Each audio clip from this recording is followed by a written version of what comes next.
Boa noite, irmãos. Estamos iniciando mais um culto, onde convido vocês a fazer essa oração conosco, tá? Senhor Jesus, Mestre amado, obrigada, Pai, obrigada por estarmos aqui reunidos, Senhor, para mais esse momento grandioso, Pai. Obrigado por permitir que nossos irmãos continuem usando o louvor, usando a mensagem, para que possa chegar em nossos lares, Pai. Que a Tua palavra, Senhor, nos traga o conforto que a gente precisa, Pai. Que a Tua palavra nos alimente cada vez mais.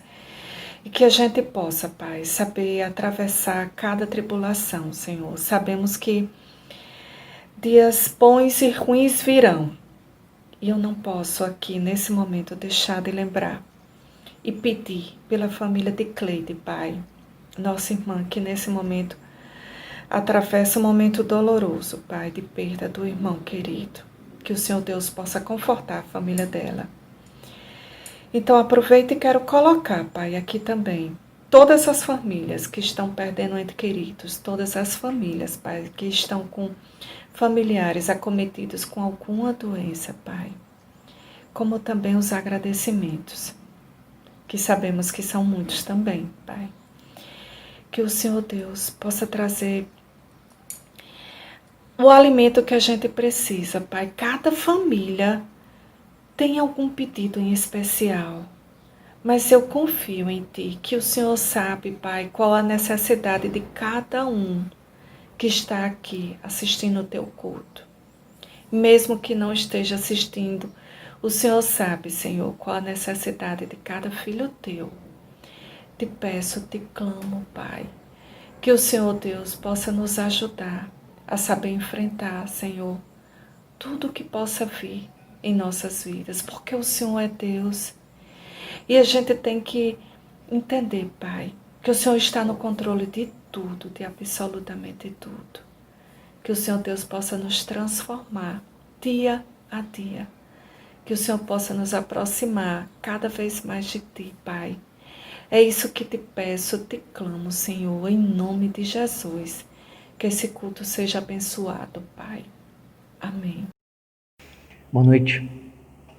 É uma felicidade, um prazer, um privilégio para nós estarmos juntos mais uma vez. Para mim, pessoalmente, estar com gente querida, que são os amigos, as amigas, a família, em tantos sentidos dessa Igreja Batista Viva. Obrigado a você, então, que escolhe estar conosco nessa noite. Nós nos pautamos sempre, mesmo antes da quarentena, baseados no que a Bíblia acredita, que a igreja não é o templo, a igreja não é o endereço, o CEP. A igreja somos nós como habitação em nossos corações, em nossa alma, do próprio Deus. Então não precisamos necessariamente estar juntos aqui, mas é muito importante que estejamos. A Bíblia reafirma isso diversas vezes, a importância do encontro comunitário. O próprio Deus, ele se revela na pluralidade, é um Deus trino, um Deus triuno, uma trindade, que revela então a perfeição que existe na pluralidade. Por isso, e entre tantos outros ótimos motivos, que a igreja faz sentido, que essa reunião faz sentido. E permanecemos então juntos agora, temporariamente ainda, não fisicamente reunidos, mas permanecemos juntos online. E eu espero que você encontre aqui uma mensagem realmente, uma conversa do coração de Deus para o seu coração e para o meu coração em primeiro lugar, a começar em mim. Vamos refletir hoje sobre amor e conhecimento, vamos conversar sobre isso na Bíblia, especificamente em 1 Coríntios 8, entre outros textos, sobre amor e conhecimento, amar e conhecer, saber e amar.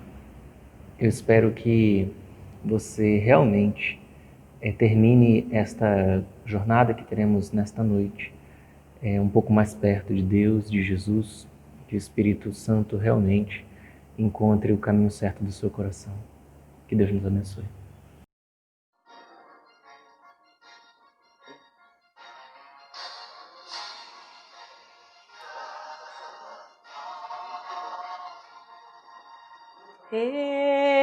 Estou no meu jardim, tranquei a porta, abri meu coração, reguei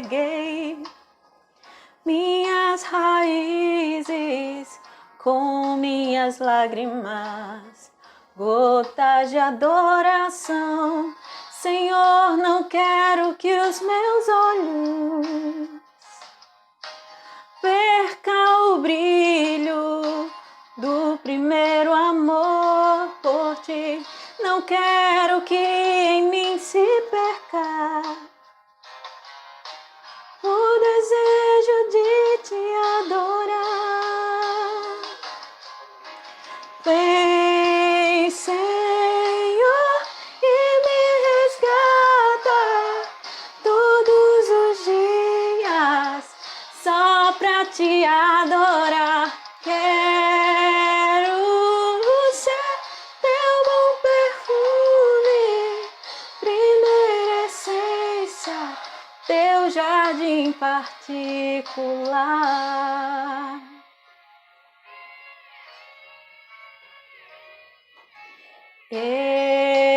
Estou no meu jardim, tranquei a porta, abri meu coração, reguei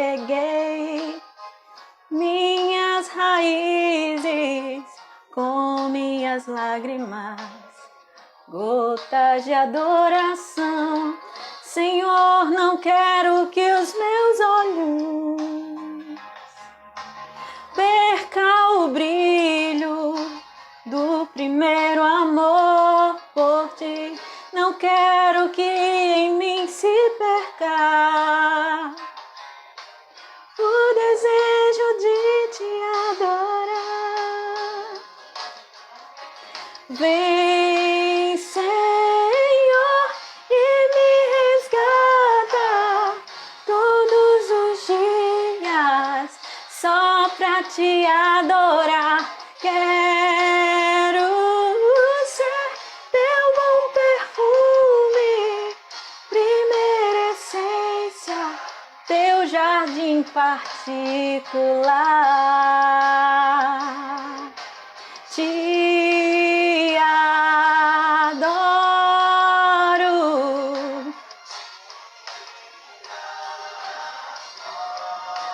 Você pode dizer? Vem sobre mim, Senhor. Vem sobre mim, Senhor. Vem sobre mim, Senhor. Vem sobre mim, Senhor. Te adoro.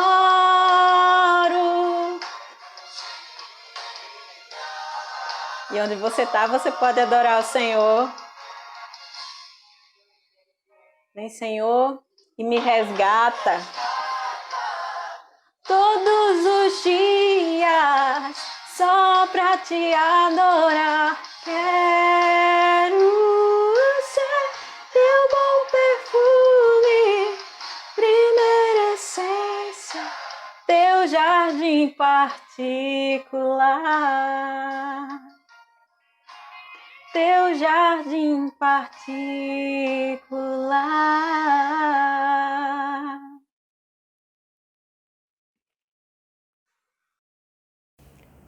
Vamos conversar então sobre amor e conhecimento. Justin Kruger e David Dunning eram estudiosos da Universidade de Cornell, nos Estados Unidos. Eles fizeram, na década de 90, uma série de pesquisas. Em 99, eles publicaram os resultados em uma revista científica de psicologia. E a maior conclusão da sua publicação passou a ser chamada, então, e é chamada até hoje, de efeito Dunning-Kruger, pelo sobrenome dos pesquisadores, naturalmente. Essa conclusão, e é interessante que a gente entenda isso, em resumo, afirma que as pessoas mais incompetentes costumam ser as mais confiantes e as pessoas mais inteligentes são as mais inseguras. E eles examinam e sugerem um porquê. As pessoas mais incompetentes são as mais confiantes porque elas são limitadas demais para reconhecer o quanto são limitadas. E aí se sentem seguras demais. O contrário também é verdadeiro. As pessoas mais inteligentes costumam ser as mais inseguras, porque pessoas inteligentes são inteligentes o suficiente para saber o quanto não sabem. E aí elas são inseguras de mostrar o conhecimento que elas sabem que não tem tanto assim. Curioso. 1 Coríntios 8, de 1 a 3, por favor. Primeira carta de Paulo à igreja em Corinto, capítulo 8. E nós vamos ler os 3 primeiros versículos. 1 Coríntios 8, de 1 a 3. A minha versão diz o seguinte, na nova tradução da linguagem de hoje, 1 Coríntios 8. Agora vou tratar do problema dos alimentos oferecidos aos ídolos. Na verdade, como se diz, todos nós temos conhecimento. Porém, esse tipo de conhecimento incha, mas o amor edifica. A pessoa que pensa que sabe alguma coisa ainda não tem a sabedoria que precisa, mas quem ama Deus é conhecido por Ele. Vamos orar? Senhor Jesus, nós estamos aqui reunidos uns com os outros e te procurando, te perseguindo e lendo a Tua palavra e orando a Ti, porque queremos Te centralizar. Queremos que a Tua palavra seja o centro, não as nossas ideias, as nossas convicções, opiniões, os nossos conceitos. É por isso que eu te peço agora por mim e por cada um de nós, que o Senhor nos retire então os pré-conceitos sobre amor e sobre conhecimento e sobre qualquer outra coisa. Nós queremos ser uma tela em branco e queremos que o Senhor seja o artista a pintar em nós as tuas paisagens. Fala comigo, fala com todos nós. Perdoa os meus pecados, os pecados das minhas irmãs, dos meus irmãos. Nós queremos nos arrepender com muita honestidade, com muita sinceridade, para que nós sejamos achados diante do Senhor com o coração quebrantado e contrito, aquele que o Senhor não despreza. Por favor, Senhor, fala conosco, nós queremos te ouvir, em teu nome, Jesus, eu oro. Amém. O mundo tem alguns gênios incontestáveis na sua história, gênios mesmo. A Bíblia tem algumas pessoas que são muito geniais. Você tem aí Salomão, o próprio Jesus, obviamente. Mas Paulo também era uma cabeça muito poderosa. Paulo, ele claramente entendia, só pelo texto bíblico que a gente pode perceber, ele entendia de filosofia grega, entendia de direito romano, entendia de toda a doutrina do judaísmo. E depois de ser encontrado por Jesus, ele também entendia muito bem os princípios do cristianismo. Uma cabeça muito poderosa. Mas algo fez de Paulo um intelectual diferente da maioria dos outros de seu tempo e até hoje. Porque Paulo, apesar de ter muito conhecimento, ele nunca supervalorizava o seu conhecimento. Isso faz dele alguém diferente. Saber nunca era o mais importante para Paulo. É isso que ele acredita no início de 1 Coríntios 8. O assunto aqui era o alimento oferecido a um ídolo. E na cultura de Corinto do primeiro século, a cidade na qual estava a igreja, para a qual ele escreve esta carta, para Corinto, ali no primeiro século, a ideia dos alimentos oferecidos aos ídolos era um assunto muito importante, porque Corinto tinha muitos templos para muitos ídolos.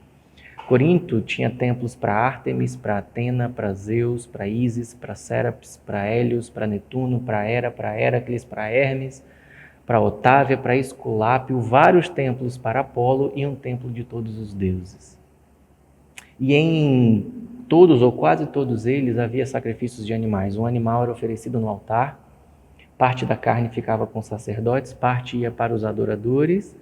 Para a pessoa que tinha ido oferecer o animal, ela levava essa carne para casa, fazia uma refeição ou fazia uma festa e convidava pessoas. E também era possível que parte dessa carne fosse vendida em açougues.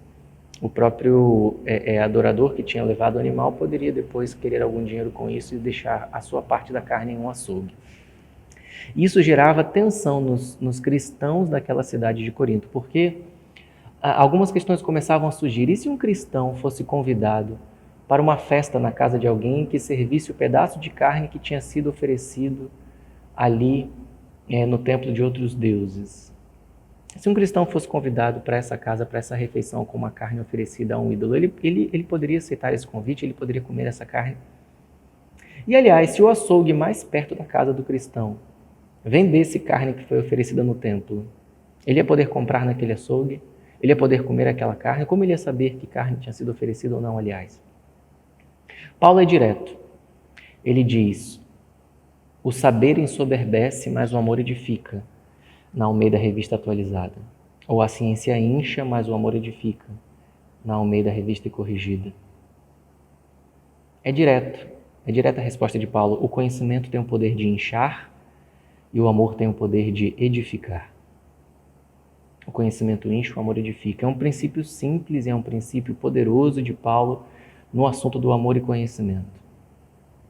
O conhecimento incha, o amor edifica. É um princípio que serve para uma discussão como essa, cheia de argumentos sobre alimentos em Corinto, e serve para qualquer outra discussão. Na prática, aqui nesse assunto dos alimentos, a resposta de Paulo, então, é sim, você pode ir na casa do seu amigo, comer a carne que ele oferecer, você pode comprar no açougue, você pode comer qualquer prato que vacilar na sua frente. Porque saber de onde a comida vem e ter todos os argumentos contra ela não vai mudar a natureza da comida. Comida é comida, comida não tem nada de místico, não tem poder em si mesma. Não dá poder, não faz nada com a pessoa que come, espiritualmente falando. Isso vale para tudo. Existe música oferecida a um ídolo que não possa ser escutada? Não existe. Existe roupa sacrificada a um ídolo que não pode ser vendida? Uma loja na qual você não possa comprar, porque isso vai te afetar espiritualmente? Não existe. Comida é só comida. Uma nota musical é só uma nota musical. Um tecido é só um tecido. A comida, o acorde ou a roupa não muda ninguém de dentro para fora. E pessoas só mudam de verdade se começarem a mudar de dentro para fora. Então Paulo reduz a questão àquilo que é o fator mais poderoso de mudança de dentro para fora em alguém. Tá, se o que entra na minha boca não me muda, então o que me muda? O que muda de verdade as pessoas de dentro para fora é o amor. O amor é o instrumento de mudança mais poderoso que existe. Então saber das coisas só vai nos inchar, é o amor que edifica, que transforma. A gente tem que pensar sobre essa mania de argumentar. Como estava acontecendo aqui quando Paulo diz, olha, o conhecimento só enche as pessoas. A argumentação parece um esporte para algumas pessoas. Duas pessoas começam a conversar sobre um assunto delicado, uma apresenta um argumento, a outra oferece um argumento melhor em contraposição, e daqui a pouco não vai se tratar mais do assunto que estava se conversando, não vai se tratar mais de com quem está a razão. Agora começa a se tratar de quem é mais inteligente, de quem tem mais conhecimento, de quem argumenta melhor. E aí não é mais uma conversa, é uma disputa de egos, é arrogância. É por isso que Paulo continua e completa no versículo 2. Se alguém pensa que sabe todas as respostas, está apenas mostrando a sua própria ignorância. Se alguém pensa que sabe as respostas todas, está só mostrando sua ignorância. É o clássico efeito Dunning-Kruger. As pessoas mais incompetentes adoram discutir porque elas são limitadas demais para reconhecer o quanto elas são limitadas. Elas estão só inchadas de conhecimento inútil, de uma arrogância infrutífera. E essa vontade de falar o que ela acha que sabe, essa vontade de dar opinião sobre tudo o tempo inteiro, só constrói muros entre as pessoas, muros de julgamento, porque eu tenho a minha opinião, o meu argumento, discordo de você, julgo você, você julga o meu argumento. Muros de crítica, muros de arrogância. Pessoas inteligentes de verdade são inteligentes o suficiente para saber o quanto elas não sabem. Pessoas inteligentes de verdade falam menos, discutem menos, argumentam menos, dão menos opiniões sobre tudo o tempo inteiro, julgam menos, criticam menos. São menos arrogantes. E por serem assim, por tudo isso, elas estão dispostas então a construir menos muros e mais pontes. Porque se o conhecimento incha e afasta as pessoas não conseguem se encostar, se abraçar de inchadas que estão. O amor edifica, o amor constrói, pontes inclusive. Para falar menos e ouvir mais, só tendo amor pelo outro e pela sua voz. Quem fala mais do que escuta ama só a si mesmo, quer ouvir a sua própria voz. Mas quando a gente cala para ouvir o outro, estamos demonstrando amor. para discutir menos e dar mais o braço a torcer, só a gente amando quem está do outro lado. Para a gente argumentar menos e preferir perder uma discussão, só a gente amando a pessoa que nós vamos permitir que ganhe a discussão. Em outras palavras, Paulo está pedindo por um mundo menos inteligente e mais sábio. Um mundo onde o silêncio do amor fala mais do que o grito da suposta razão. Um mundo onde comidas não ganham mais sentido por causa dos argumentos, mas um mundo onde mesas ganham mais sentido por causa do amor, mesas que se dividem. Que os nossos argumentos, então, construam menos muros e o nosso amor construa mais pontes. Que a gente se preocupe menos com a santidade das coisas e mais com o santo amor às pessoas. Que assim seja. Que o Senhor nos abençoe.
Muito bem. Vamos continuar então nossa reflexão sobre amor e conhecimento e eu ofereço uma história. Conta-se essa história que há muitos anos, um rei católico, ele em tudo obedecia às orientações do clero, antes mesmo de existir outra igreja que não a católica. Esse rei obedecia muito os padres e as orientações da igreja. Qualquer que se rebelasse contra as normas da igreja corria risco de vida, a leitura da Bíblia era apenas permitida aos padres. O rei tinha medo das autoridades religiosas, mas havia no reino daquele rei um homem que não tinha medo dos padres e da igreja. Era o taberneiro, o dono da taberna, o dono do bar. Porque toda semana esse homem levava os tonéis de vinho para o convento para serem usados nas missas, mas ele testemunhava a embriaguez dos homens santos que tomavam o vinho que devia ser para as missas.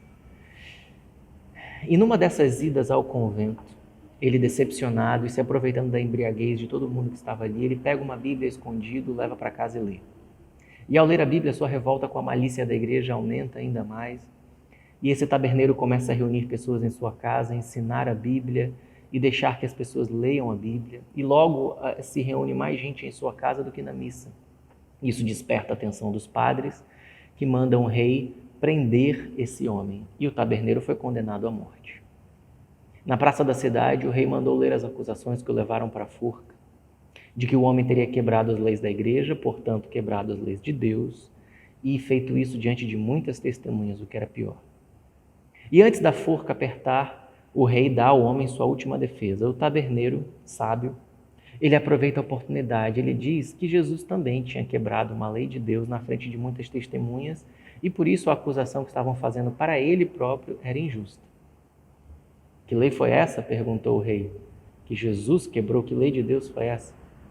E aí o taberneiro continua, pergunte aos padres, porque eu sou acusado de não saber a Bíblia que eu ensino. Se um dos padres provar que eu estou errado ao dizer isso, então a acusação deles é justa. Eu não conheço nada sobre Jesus e sobre a Bíblia.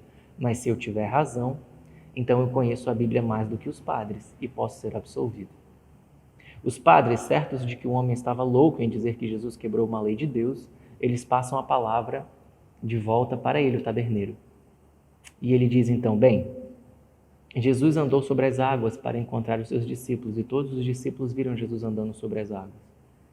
Então Jesus quebrou uma lei de Deus, a lei da gravidade, que Deus criou. E ele fez isso diante de muitas testemunhas. Se Jesus pôde fazer isso sem pecar, eu também deveria ser absolvido. E o rei e os padres, muito revoltados, foram obrigados a soltar o taberneiro diante de muitas testemunhas de toda aquela praça. 1 Coríntios 8, 9 e 10. Nós lemos 1 Coríntios 8, de 1 a 3, e eu quero pular aí um pedaço e ler 9 e 10, por favor. 1 Coríntios 8, versos 9 e 10. Paulo diz o seguinte, inspirado por Jesus. Mas tenham cuidado para que essa liberdade de vocês não façam com que os fracos na fé caiam em pecado. Porque se uma pessoa que tem a consciência fraca neste assunto vir você, que tem conhecimento, comendo alimentos no templo de um ídolo, será que essa pessoa não vai querer também comer alimentos oferecidos aos ídolos? A gente para por aí. Eu quero passear com você rapidinho pelos evangelhos, você não precisa abrir os textos, mas eu vou citá-los. Em Mateus 9,14, os discípulos de João Batista perguntam a Jesus: por que é que nós e os fariseus jejuamos muitas vezes, mas os discípulos do Senhor não jejuam? Em Mateus 12, Jesus passa por uma lavoura de cereal no sábado com os discípulos, ele colhe espigas para comer, todos estavam com fome, mas faz isso no sábado e isso cria um problema enorme com alguns fariseus. E quando o clima esquenta por causa disso, Jesus quebra outra regra religiosa e cura, no mesmo sábado, um homem com a mão doente. Em Mateus 15, 2, fariseus e mestres da lei fazem outra pergunta a Jesus: por que os seus discípulos comem sem lavar as mãos, desobedecendo os ensinamentos que recebemos dos antigos? Em Marcos 1, de 21 a 26, Jesus cura 2 pessoas no sábado. Em 6 versículos, 2 curas no sábado. Em Lucas 13, Jesus cura mais uma pessoa, uma mulher, na sinagoga, também no sábado. Em Lucas 14, Jesus cura um homem no sábado dentro da casa de um fariseu muito importante. Em João 8, Jesus se coloca entre a lei e o apedrejamento de uma mulher. E em João 9, Jesus cura novamente no sábado, dessa vez um cego. É impressionante. São muitas regras religiosas quebradas por Jesus. Jesus foi mesmo uma figura muito controversa. E essas foram só as quebras de mandamentos religiosos objetivos. Porque Jesus não quebrou só mandamentos religiosos, mas ele desrespeitou convenções sociais do seu tempo também. Jesus, ele quebrou costumes, não apenas leis. Em Mateus 9, 11, os fariseus perguntam aos discípulos de Jesus: por que é que o mestre de vocês come com pessoas de má fama? Não era costume. E em Mateus 26, na casa de um fariseu, novamente, Jesus deixa uma mulher pecadora lavar os seus pés. Não era comum. Era escandaloso. E em João 4, Jesus conversa sozinho, fora da cidade, com uma mulher samaritana, em seu 6º casamento. São 4 suicídios sociais que Jesus faz ali, um combo de loucura de Jesus quebrando muitos costumes. E esse segundo bloco de exemplos é só de convenções sociais do tempo dele que ele quebrou, porque a vida e a obra de Jesus ainda quebram convenções sociais do nosso próprio tempo e cultura hoje, 2000 anos depois. Porque muitos cristãos brasileiros ainda se arrepiam com um cristão que beba uma bebida alcoólica ou que goste muito de festa, mas os cristãos brasileiros de 2020 continuam obrigados a engolir um Jesus que tira vinho do nada para garantir que uma festa não termine. E Jesus fez mesmo tudo isso. Jesus quebrou regras religiosas, Jesus quebrou convenções sociais do seu tempo e Jesus quebrou até as convenções sociais que os religiosos inventam para nós 2000 anos depois. E é muito importante que a gente entenda isso. É delicado. Paulo aqui em 1 Coríntios 8 está falando de comidas que se podem ou não comer por razões religiosas. E Paulo está tentando pedir a quem imita Jesus, que imite Jesus nisso também. Que quem imita Jesus aprenda com Jesus a quebrar as leis certas. É difícil, mas é essencial se nós somos imitadores de Jesus. Jesus não foi um rebelde sem causa. Jesus não foi um anarquista. Jesus não foi um iconoclasta, alguém que gosta de quebrar ícones, quebrar o que está instituído. Jesus não era essa pessoa. Jesus não parecia ter prazer em desrespeitar normas. Inclusive em Mateus 5, 17 e 18, Jesus diz o seguinte, Mateus 5, 17 e 18, não pensem que eu vim para acabar com a lei de Moisés ou com os ensinamentos dos profetas. Eu não vim para acabar com eles, mas para dar o seu sentido completo. É de sentido completo que se trata. Eu afirmo a vocês que isto é verdade. Enquanto o céu e a terra durarem, nada será tirado da lei, nem a menor letra, nem qualquer acento. E assim será até o fim de todas as coisas, até que se cumpra a lei. O que acontecia, então, é que nem sempre as normas estavam a serviço do amor ao próximo. E o amor ao próximo é o sentido completo da lei. É por isso que Jesus diz que não veio para quebrar, mas para dar o sentido completo da lei. E quando a lei não estava obedecendo ao seu próprio sentido completo, Jesus preferia quebrar as leis, porque é melhor quebrar uma lei do que quebrar um coração. É melhor quebrar uma lei do que quebrar o ser humano, quebrar a pessoa. É isso que significa quando Jesus diz, lá em Marcos 2, entre outros textos, que o homem não foi feito para o sábado, mas o sábado foi feito para o homem. Jesus estava dizendo que a lei precisa ser instrumento do amor ao próximo, porque se a lei não for instrumento do amor ao próximo, ela perde seu sentido completo. E aí, ela é só um monte de letras, não serve para nada. Há muitos textos que nos ajudam a entender isso, por mais delicado que isso seja. Hebreus 8, de 7 a 13, é um desses textos eu gostaria de ler agora, Hebreus 8, de 7 a 13. Pois se a primeira aliança tivesse sido perfeita, não seria necessária uma nova aliança.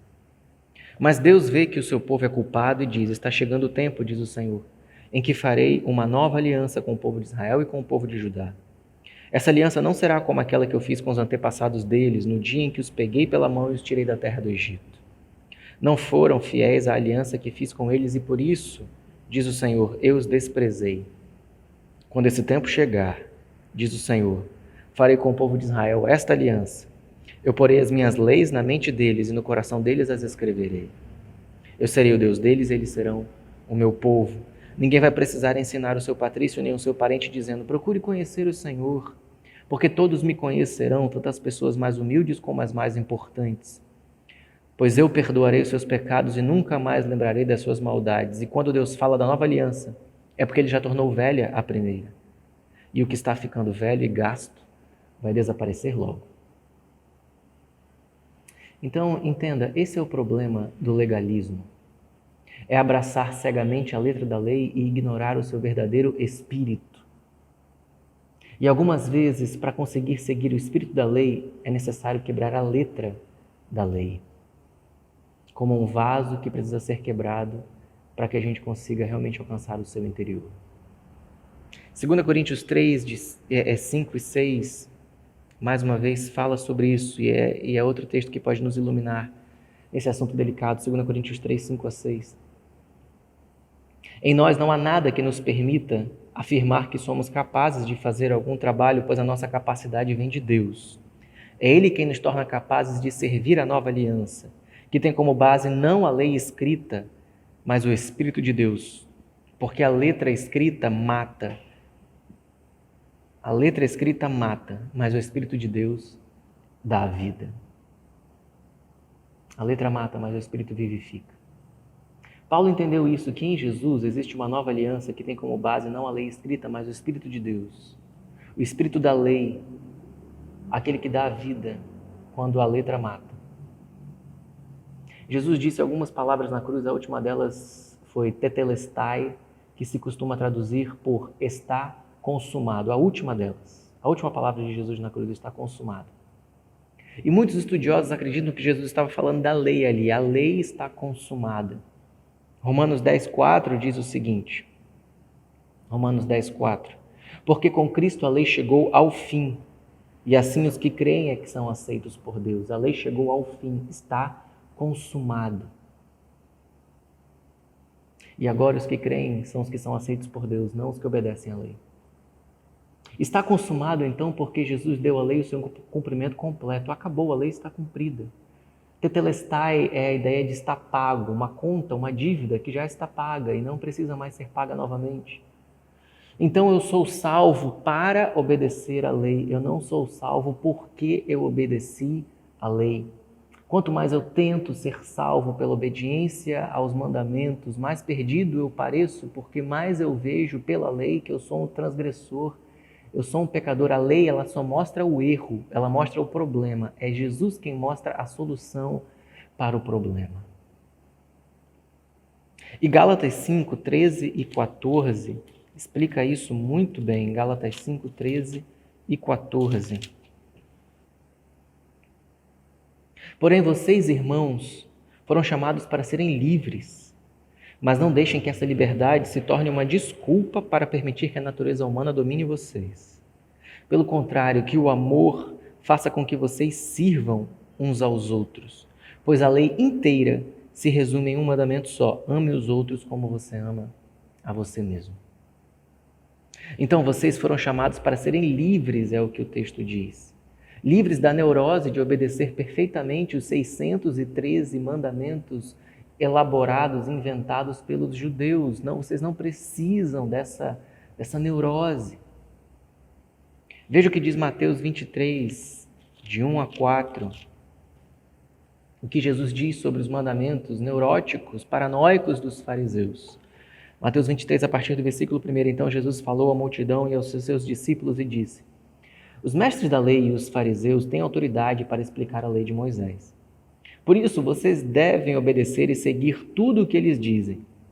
Porém, não imitem as suas ações, pois eles não fazem o que eles próprios ensinam. Eles amarram fardos pesados e os põem nas costas dos outros, mas eles mesmos não os ajudam nem ao menos com um dedo a carregar esses fardos. Tudo que eles fazem é para serem vistos pelos outros. A gente para por aí. É impossível obedecer, então, completamente todos os mandamentos de Deus o tempo inteiro, e Jesus sabe disso. É um fardo pesado demais, nós somos chamados para ser livres.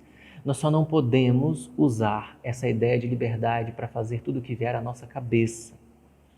É isso que diz, e é esse o equilíbrio importante de Gálatas 5,13. Logo depois de ele dizer, vocês foram chamados para serem livres, ele diz, mas não deixem que essa liberdade se torne uma desculpa para permitir que a natureza humana domine vocês.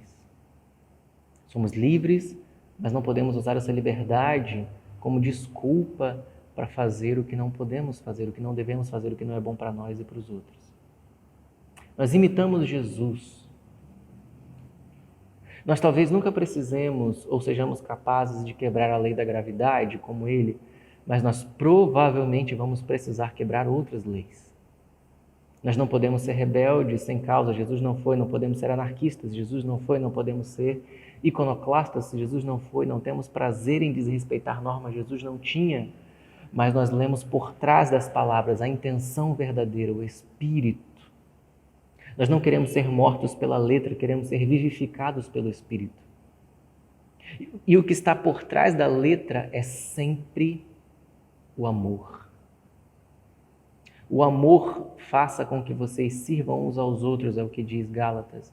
Pois a lei inteira se resume em um mandamento só: ame os outros como você ama a você mesmo. E é isso que os fariseus fingiam não entender, e é isso que a gente precisa entender, que existe uma relação entre amor e conhecimento. E é essa: nós precisamos saber tudo sobre Deus, suas leis, o que é certo, o que é bom, mas precisamos lembrar, acima de tudo, que há uma lei que representa tudo, e é o amor. Romanos 13:8 é um resumo integral disso. Romanos 13:8. E diz o seguinte: não fiquem devendo nada a ninguém, a única dívida que vocês devem ter é de amar uns aos outros, porque quem ama cumpriu a lei. Lembre-se disso. Quem ama cumpriu a lei. É isso.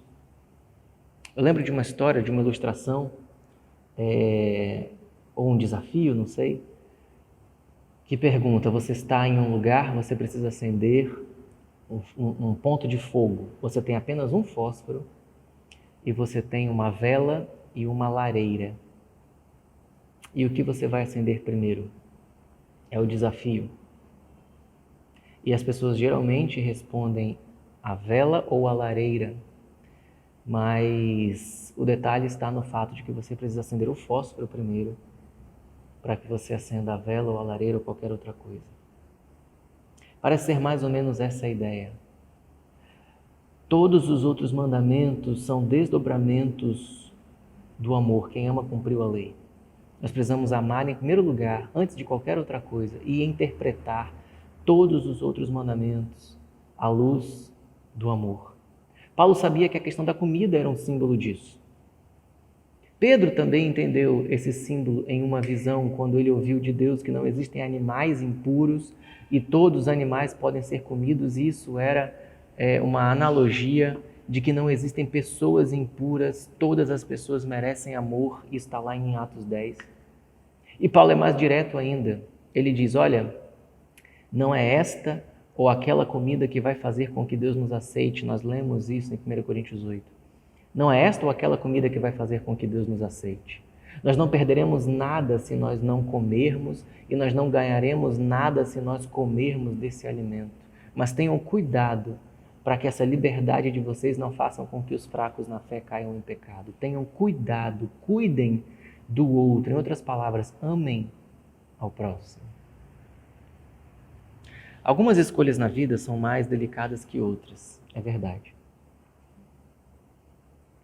Saber exatamente que regras religiosas ou que costumes nós podemos quebrar sem ir longe demais é sempre uma escolha delicada. Mas Jesus fez essa escolha várias vezes, Pedro precisou fazer essa escolha, Paulo fez essa escolha e pediu que a igreja em Corinto fizesse essa escolha, e nós precisamos fazer essa escolha também, de sempre entender quais regras ou costumes precisamos quebrar em nome de viver realmente o amor mais do que o conhecimento, o amor que edifica mais do que o conhecimento que enche.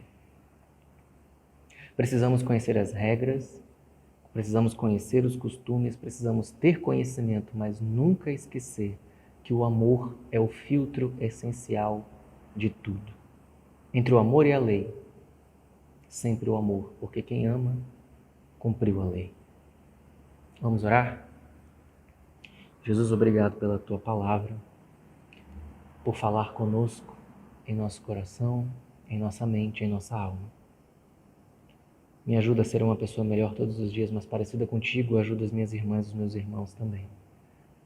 Eu quero conhecer tudo que existe para ser conhecido, adquirir conhecimento, crescer, me aprofundar, me desenvolver. Mas acima de tudo, eu quero conhecer o amor e ser cada dia melhor nele. É o que eu peço para os meus irmãos, as minhas irmãs e essa tua igreja, em nome de Jesus. Amém.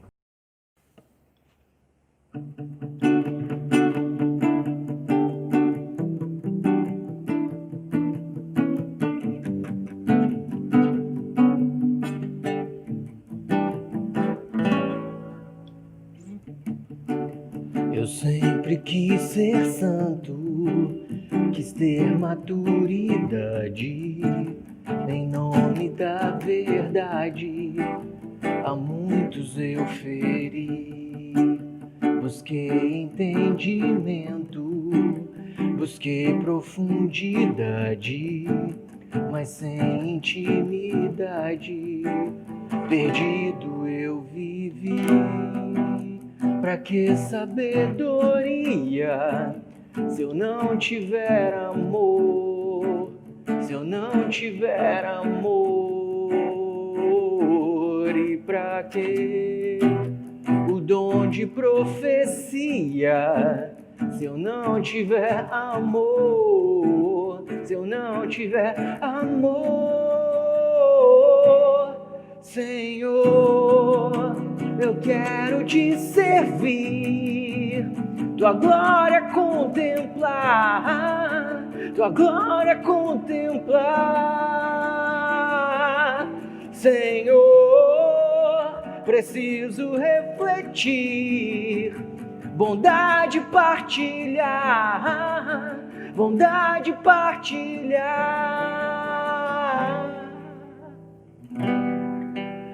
Pra que discernimento se eu não tiver amor? Se eu não tiver amor, e pra que com fé mover montanhas se eu não tiver amor? Se eu não tiver amor,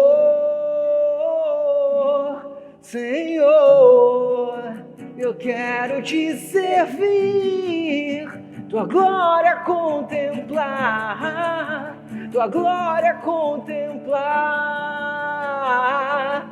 Senhor, eu preciso refletir, bondade partilhar, bondade partilhar.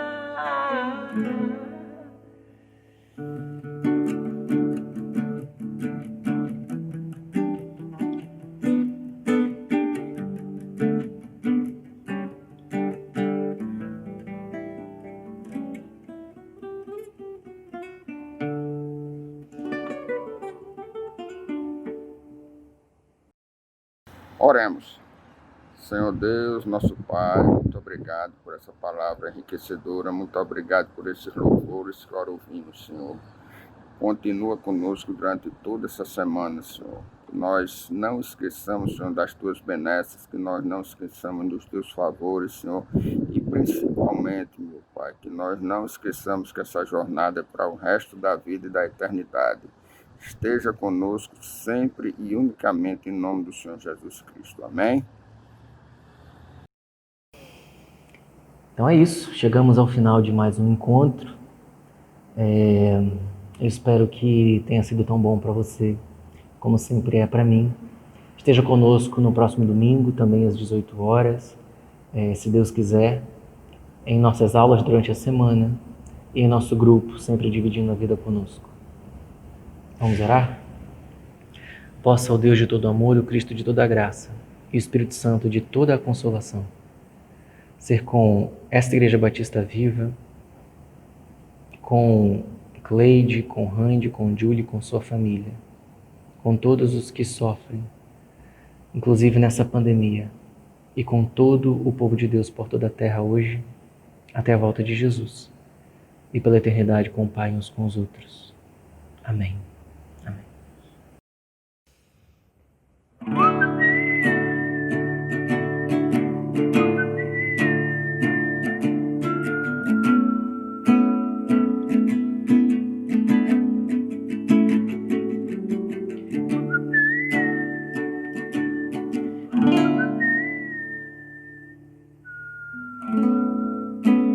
De geração em geração, tu és. Contam-se os dias, passa a história, tu és o amor que todos procuram. és o amor que alguns encontram. Tu és o amor que tomou conta do meu coração. Oh, oh, o amor que todos procuram. Tu és o amor que alguns encontram. Tu és o amor que tomou conta do meu coração.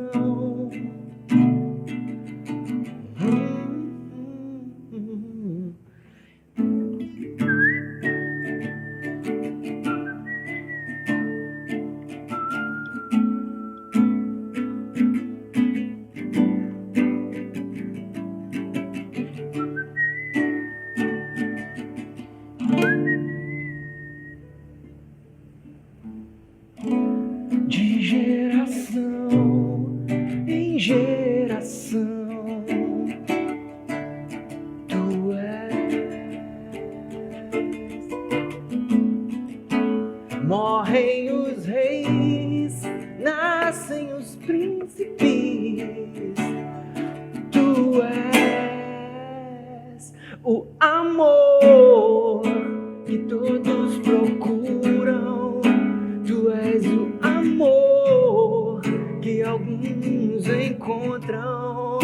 Tu és o amor que tomou conta do meu coração.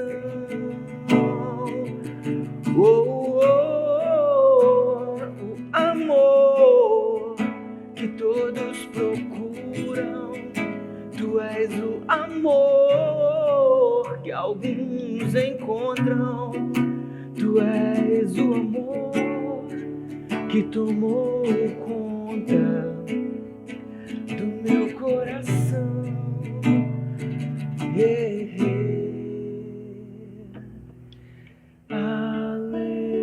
Aleluia. Amém.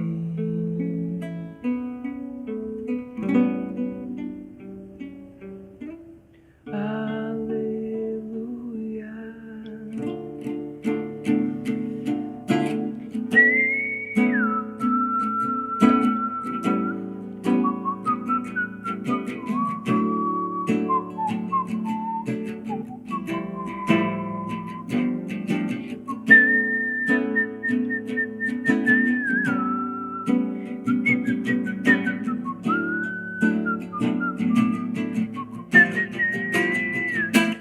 Amor que todos procuram. Tu és o amor que alguns encontram. Tu és o amor que tomou conta do meu coração. Tu és o amor que todos procuram. Tu és o amor que alguns encontram. Tu és o amor que tomou conta